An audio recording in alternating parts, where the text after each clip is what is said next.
ನಮಸ್ಕಾರ ಸ್ನೇಹಿತರೆ, ND ಕ್ರಿಯೇಷನ್ಸ್ಗೆ ಸ್ವಾಗತ. ತ್ರಿಮೂರ್ತಿಗಳಲ್ಲಿ ಒಬ್ಬನಾದ ಶಿವನನ್ನ ಹಿಂದೂಗಳಾದ ನಾವೆಲ್ಲ ಮಹಾದೇವ, ಪರಮಶಿವ ಎಂದು ನಾನಾ ವಿಧದ ಹೆಸರುಗಳಲ್ಲಿ ಪೂಜಿಸುತ್ತೇವೆ. ಈತನನ್ನು ಬ್ರಹ್ಮಾಂಡದ ಆದಿಪುರುಷನೆಂದು, ಈತನೇ ಬ್ರಹ್ಮಾಂಡದ ಅಂತ್ಯವೆಂದು ಹೇಳುತ್ತಾರೆ. ಮನಸ್ಸು ಮಾಡಿದರೆ ಈತನು ಕ್ಷಣದಲ್ಲೇ ಬ್ರಹ್ಮಾಂಡವನ್ನು ನಾಶ ಮಾಡಬಲ್ಲ. ತನ್ನ ಮೂರನೇ ಕಣ್ಣಿಂದ ಪ್ರಚಂಡ ಬ್ರಹ್ಮಾಂಡವನ್ನೇ ಕ್ಷಣಾರ್ಧದಲ್ಲಿ ನಾಶ ಮಾಡಬಲ್ಲ.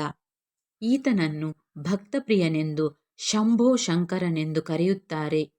ಭಕ್ತಿಗೆ ಬೇಗ ಒಲಿಯುವ ದೇವರೆಂದು ಇವನು ಪ್ರಸಿದ್ಧ. ಆದರೆ ಇಂಥ ಶಿವನ ಜನನವಾದದ್ದು ಹೇಗೆ? ಈತನ ತಂದೆ ತಾಯಿ ಯಾರು? ಶಿವನು ಯಾರಿಂದ ಶಿಕ್ಷಣ ಹಾಗೂ ವಿದ್ಯಾಬಲವನ್ನು ಪಡೆದ? ಹಾಗೂ ಯಾರಿಗೆ ಈತನೇ ಗುರುವಾಗಿ ಶಿಕ್ಷಣವನ್ನು ನೀಡಿದ? ಮುಂತಾದ ಹಲವು ರೀತಿಯ ಪ್ರಶ್ನೆಗಳಿಗೆ ಉತ್ತರ ಈ ವಿಡಿಯೋದಲ್ಲಿ ನೋಡೋಣ. ಶಿವನ ಜನನ ಕಥೆಗಳು ಶಿವಪುರಾಣದಲ್ಲಿ ಬರುತ್ತದೆ. ಈ ಪುರಾಣಗಳ ಪ್ರಕಾರ ಶಿವನನ್ನು ಸ್ವಯಂಭೂ ಎನ್ನುತ್ತಾರೆ. ಅಂದರೆ ಈತ ಉದ್ಭವ ಮೂರ್ತಿ. ಅಂದರೆ ಈತ ಸ್ವತಃ ತಂತಾನೇ ರೂಪುಗೊಂಡ ದೇವ. ಈ ಮೂಲಕ ಶಿವನಿಗೆ ತಾಯಿ ತಂದೆ ಇಲ್ಲ ಎಂದು ಅರ್ಥೈಸಿಕೊಳ್ಳಬೇಕು. ಶಿವನನ್ನು ನಾಶಪಡಿಸುವ ವಸ್ತು ಈ ಬ್ರಹ್ಮಾಂಡದಲ್ಲಿ ಎಲ್ಲೂ ಇಲ್ಲ. ಶಿವನು ಪಂಚಭೂತಗಳನ್ನು ತನಗೆ ಹೇಗೆ ಬೇಕು ಹಾಗೆ ನಿಯಂತ್ರಿಸಿ ಇಟ್ಟುಕೊಳ್ಳಬಲ್ಲ.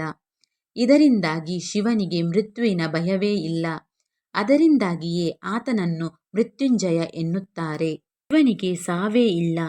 ಇವಿಷ್ಟು ಶಿವಪುರಾಣದ ವಿವರಗಳಾದರೆ, ಇನ್ನೊಂದು ಮಹಾಪುರಾಣವಾದ ವಿಷ್ಣು ಪುರಾಣದಲ್ಲಿ ಶಿವನ ಜನನದ ಬಗ್ಗೆ ಬೇರೆಯೇ ಕಥೆ ಇದೆ. ಇದರ ಪ್ರಕಾರ ಬ್ರಹ್ಮಾಂಡದ ಒಡೆಯನಾದ ಮಹಾವಿಷ್ಣುವಿನ ದಿವ್ಯಪ್ರಭೆಯಿಂದ ಶಿವನ ಜನನವಾಗುತ್ತದೆ.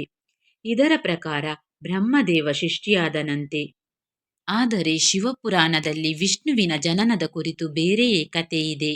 ಶಿವನು ತನ್ನ ರುದ್ರಾಕ್ಷಿ ಮಾಲೆಯನ್ನು ಜಪಿಸುತ್ತಾ ಧ್ಯಾನಸ್ಥನಾಗಿದ್ದಾಗ ಆ ಸರದಿಂದ ಉದುರಿದ ಒಂದು ರುದ್ರಾಕ್ಷಿಯಿಂದ ವಿಷ್ಣುವಿನ ಜನನವಾಗುತ್ತದೆ.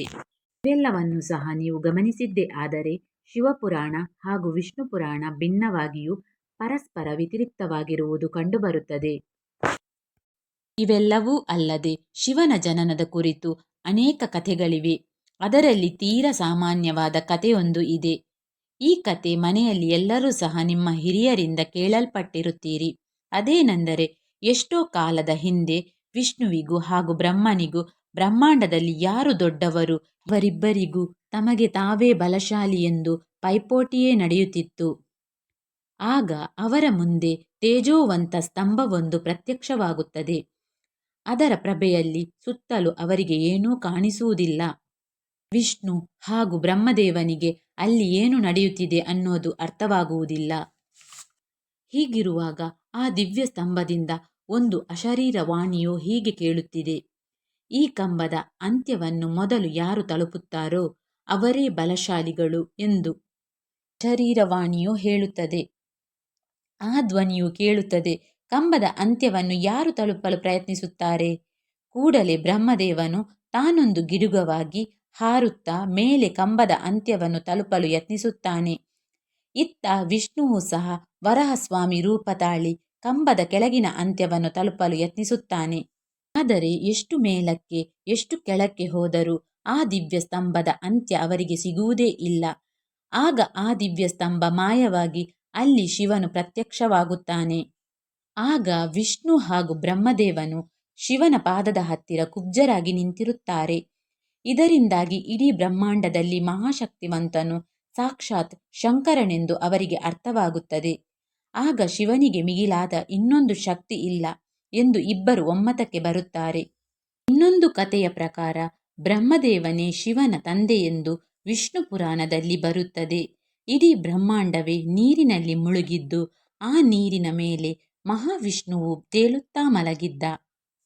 ಆಗ ವಿಷ್ಣುವಿನ ನಾಭಿಯಿಂದ ಕಮಲದ ಹೂವೊಂದು ಉತ್ಪತ್ತಿಯಾಗಿ ಬ್ರಹ್ಮದೇವನ ಜನನವಾಗುತ್ತದೆ. ಆಗ ಬ್ರಹ್ಮ ಹಾಗೂ ವಿಷ್ಣು ಬ್ರಹ್ಮಾಂಡದ ಬಗ್ಗೆ ಚರ್ಚಿಸುತ್ತಿರುವಾಗ ಶೂನ್ಯದಿಂದ ಶಿವನ ಜನನವಾಗುತ್ತದೆ. ಆದರೆ ಬ್ರಹ್ಮನಿಗೆ ಶಿವನ ಬಗ್ಗೆ ಏನೂ ತಿಳಿದಿರುವುದಿಲ್ಲ. ಶಿವ ಮಾಯವಾದಾಗ ಶಿವಶಕ್ತಿ ಹಾಗೂ ಮಹಿಮೆಯ ಬಗ್ಗೆ ಮಹಾವಿಷ್ಣು ಬ್ರಹ್ಮದೇವನಿಗೆ ವಿಸ್ತಾರವಾಗಿ ತಿಳಿಸುತ್ತಾನೆ. ಆಗ ಬ್ರಹ್ಮದೇವ ಪಶ್ಚಾತ್ತಾಪದಿಂದ ತನ್ನಿಂದ ಆದ ತಪ್ಪಿಗೆ ಶಿವನ ಬಳಿ ಹೋಗಿ ನಮ್ಮ ಮಗನಾಗಿ ಜನಿಸು ಅಂತ ಕೋರುತ್ತಾನೆ. ಬ್ರಹ್ಮದೇವನ ಕೋರಿಕೆಯನ್ನು ಮನ್ನಿಸಿದ ಶಿವನು ಬ್ರಹ್ಮನು ಸೃಷ್ಟಿ ಕಾರ್ಯದಲ್ಲಿ ತೊಡಗಿದ್ದಾಗ ಚಿಕ್ಕ ಬಾಲಕನಾಗಿ ಮಗನಾಗಿ ಜನಿಸುತ್ತಾನೆ. ಹೀಗೆ ಜನಿಸಿದ ಮಗು ಒಂದೇ ಸಮನೆ ಅಳುತ್ತಿತ್ತು. ಆಗ ಆ ಮಗುವನ್ನು ಎತ್ತಿಕೊಂಡ ಬ್ರಹ್ಮದೇವನು, ಏಕೆ ಅಳುತ್ತಿರುವೆ ಎಂದು ಕೇಳುತ್ತಾನೆ. ಆಗ ಆ ಮಗುವು, ನನಗೆ ಯಾವೊಂದು ಹೆಸರು ಸಹ ಇಲ್ಲ, ಹೀಗಾಗಿ ಎಂದು ಹೇಳುತ್ತದೆ. ಆಗ ಆ ಮಗುವಿಗೆ ಬ್ರಹ್ಮದೇವನು ರುದ್ರ ಎಂದು ಹೆಸರು ಇಟ್ಟ. ರುದ್ರ ಎಂದರೆ ಅಳುತ್ತಿರುವುದು ಅಥವಾ ರೋದಿಸುತ್ತಿರುವ ಎಂದರ್ಥ. ಆದರೆ ಆ ಮಗುವು ತನ್ನ ಅಳುವನ್ನು ಮಾತ್ರ ನಿಲ್ಲಿಸಲಿಲ್ಲ. ಆಗ ಬ್ರಹ್ಮದೇವನು ಅಳುವನ್ನು ನಿಲ್ಲಿಸಲು ಇನ್ನೊಂದು ಹೆಸರಿಟ್ಟ. ಆ ಹೆಸರು ಮಗುವಿಗೆ ಇಷ್ಟವಾಗಲಿಲ್ಲ. ಆಗ ಬ್ರಹ್ಮದೇವನು ಮಗುವಿಗೆ 108 ಹೆಸರಿಟ್ಟ. ಈಶ, ಜಗದೀಶ, ಪರಮೇಶ್ವರ, ಈಶ್ವರ, ಮಹಾದೇವ, ಶಂಕರ ಎಂದು. ಹೀಗೆ ಹಲವು ಹೆಸರುಗಳನ್ನು ಇಟ್ಟ. ಈ ಹೆಸರುಗಳನ್ನೆಲ್ಲ ಭೂಮಿಯ ಮೇಲೆ ಬರೆಸಿದ ಎಂದು ಹೇಳಲಾಗುತ್ತದೆ. ಹೀಗೆ ಶಿವನಿಗೆ ಇರುವ ಹಲವು ಹೆಸರುಗಳು ಬ್ರಹ್ಮನಿಂದ ಆದಿಯಲ್ಲೇ ಇಟ್ಟ ಹೆಸರುಗಳು ಎಂದು ಹೇಳಲಾಗುತ್ತದೆ. ಹೀಗೆಯೇ ಶ್ರೀಮದ್ ದೇವಿ ಭಾಗವತ ಪುರಾಣಕ್ಕೆ ಹೋಗುವುದಾದರೆ, ಒಮ್ಮೆ ನಾರದರು ತನ್ನ ತಂದೆಯಾದ ಬ್ರಹ್ಮದೇವನನ್ನ ಸೃಷ್ಟಿಯ ಸೃಷ್ಟಿಕರ್ತ ಯಾರು, ತ್ರಿಮೂರ್ತಿಗಳ ತಂದೆ ತಾಯಿ ಯಾರು ಎಂದು ಪ್ರಶ್ನಿಸುತ್ತಾನೆ. ಆಗ ಬ್ರಹ್ಮದೇವರು ನಾರದನಿಗೆ ಹೇಳುತ್ತಾರೆ, ಈ ಸರ್ವಲೋಕ ಸೃಷ್ಟಿಯೂ ಕೂಡ ಲೋಕಮಾತೆಯಾದ ದುರ್ಗಾದೇವಿಯದು ಎಂದು. ತ್ರಿಮೂರ್ತಿಯಾದ ನಾವೆಲ್ಲ ಆಕೆಯ ಮಕ್ಕಳೆಂದು ಹೇಳುತ್ತಾರೆ. ಇದರ ಇನ್ನೊಂದು ಕಥೆಯಲ್ಲೂ ಸಹ ಬ್ರಹ್ಮ ಹಾಗೂ ವಿಷ್ಣು ಇಬ್ಬರ ನಡುವೆ ಜಗಳ ನಡೆದ ಪ್ರಸಂಗವೊಂದು ಬರುತ್ತದೆ. ದೇವಿ ಪುರಾಣದ ಪ್ರಕಾರ ಬ್ರಹ್ಮ ಹಾಗೂ ವಿಷ್ಣು ವಾಗ್ವಾದಕ್ಕೆ ಇಳಿದು, ಬ್ರಹ್ಮನು ಈ ಸಕಲ ಸೃಷ್ಟಿಯು ನಾನೇ ನಿರ್ಮಿಸಿದ್ದು ಎಂದು ಹೇಳುತ್ತಾನೆ. ಆಗ ವಿಷ್ಣುವು, ಆದಿಯಲ್ಲಿ ನೀನು ನನ್ನ ನಾಭಿಕಮಲದಲ್ಲಿ ಹುಟ್ಟಿದ್ದು, ಹಾಗಾಗಿ ನಾನು ನಿನ್ನ ತಂದೆ, ನೀನು ನನ್ನ ಮಗ ಎಂದು ಹೇಳುತ್ತಾನೆ. ಈ ರೀತಿ ಇಬ್ಬರು ಘರ್ಷಣೆ ಮಾಡುವಾಗ ಪ್ರತ್ಯಕ್ಷನಾದ ಸದಾಶಿವನು ಇಬ್ಬರನ್ನು ಉದ್ದೇಶಿಸಿ, ಮಕ್ಕಳೇ, ಬ್ರಹ್ಮನಿಗೆ ಸೃಷ್ಟಿಯನ್ನು, ವಿಷ್ಣುವಿಗೆ ಸೃಷ್ಟಿಯ ಪಾಲನೆಯನ್ನು ವಹಿಸಿದ್ದೆ. ಎಲ್ಲದಕ್ಕೂ ನಾನೇ ಕಾರಣ. ಇವೆಲ್ಲದರಲ್ಲಿ ಲಯ ಕಾರ್ಯವನ್ನು ನಾನು ವಹಿಸಿಕೊಂಡೆ. ನನಗೆ 5 ಮುಖಗಳಿವೆ. ಅವು ಯಾವುದೆಂದರೆ ಸಾಧ್ಯೋಜಾತ, ವಾಮದೇವ, ಅಘೋರ, ತತ್ಪುರುಷ ಹಾಗೂ ಈಶಾನ. ಕೊನೆ ಮುಖವನ್ನು ನಾದ ಎಂದು ಕರೆಯುತ್ತಾರೆ. ಹಾಗೂ ಇದರಿಂದಲೇ ಬ್ರಹ್ಮಾಂಡದ ದನಿ ಹೊರಟಿತೆಂದು ಶಿವ ಹೇಳುತ್ತಾರೆ. ಇಷ್ಟು ಮುಖಗಳನ್ನು ಒಟ್ಟು ಮಾಡಿದರೆ ಪವಿತ್ರವಾದ ಓಂಕಾರವು ಸೃಷ್ಟಿಯಾಗುತ್ತದೆ. ಇದರಲ್ಲೇ ಬ್ರಹ್ಮಾಂಡದ ಸಕಲವೂ ಅಡಗಿದೆ. ಈ ಓಂಕಾರ ಮಂತ್ರವು ಶಿವನ ಮೂಲ ಮಂತ್ರವೆಂದು ನಾವೆಲ್ಲ ಆರಾಧಿಸುತ್ತೇವೆ. ಇವೆಲ್ಲವನ್ನು ಕೇಳಿ ಓಂಕಾರ ಸ್ವರೂಪವಾದ ಬ್ರಹ್ಮಾಂಡದಲ್ಲಿ ಶಿವನ ಮುಂದೆ ಬೇರೆ ಯಾವ ವ್ಯಕ್ತಿಯೂ ಇಲ್ಲವೆಂದು ಬ್ರಹ್ಮ ಹಾಗೂ ವಿಷ್ಣುವಿಗೆ ಅರ್ಥವಾಗುತ್ತದೆ. ಆಗ ಅವರಿಬ್ಬರು ಜಗಳವನ್ನು ನಿಲ್ಲಿಸಿ ಶಿವನಿಗೆ ನಮಸ್ಕರಿಸಿ ಹೊರಟು ಹೋಗುತ್ತಾರೆ. ಇಷ್ಟೆಲ್ಲ ಕೇಳಿದ ನಿಮಗೆ ಶಿವನ ಗುರು ಯಾರು, ಶಿವನು ತನ್ನ ವಿದ್ಯೆಯನ್ನು ಯಾರಿಗೆಲ್ಲ ಧಾರೆ ಎರೆದ ಎಂಬ ಗೊಂದಲವು ಇದ್ದೇ ಇರುತ್ತದೆ. ಇಡೀ ಬ್ರಹ್ಮಾಂಡಕ್ಕೆ ಶಿವನೇ ಮೂಲ.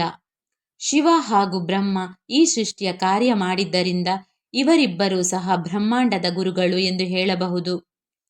ಶಿವನು ವಿದ್ಯೆಯನ್ನು ತನ್ನೆಲ್ಲ ಮಾನಸ ಪುತ್ರರಿಗೆ ಹೇಳಿಕೊಟ್ಟ ಎಂದು ಹೇಳುತ್ತಾರೆ. ಅದೇ ರೀತಿ ಶಿವನು ತನ್ನ ಜ್ಞಾನವನ್ನು 7 ಜನ ಶಿಷ್ಯರಿಗೆ ಧಾರೆ ಎರೆದ ಎಂದು ಹೇಳುತ್ತಾರೆ. ಆ 7 ಜನ ಶಿಷ್ಯರೇ ಸಪ್ತ ಋಷಿಗಳು. ಅವರ ಗುರುವೇ ಶಿವ. ಇವರೆಲ್ಲ ಉಪಕೃತ ಹಾಗೂ ಅನುಗ್ರಹವಾಗಿದ್ದೇ ಶಿವನಿಂದ ಎಂದು ಹೇಳುತ್ತಾರೆ. ವಿಡಿಯೋದಲ್ಲಿ ನೀವು ಶಿವನ ಬಗ್ಗೆ ಅನೇಕ ಸಂಗತಿಗಳನ್ನು ತಿಳಿದಿದ್ದೀರಿ ಎಂದು ನಂಬುತ್ತಾ ಮುಂದಿನ ವಿಡಿಯೋದಲ್ಲಿ ಮತ್ತೆ ಸಿಗೋಣ.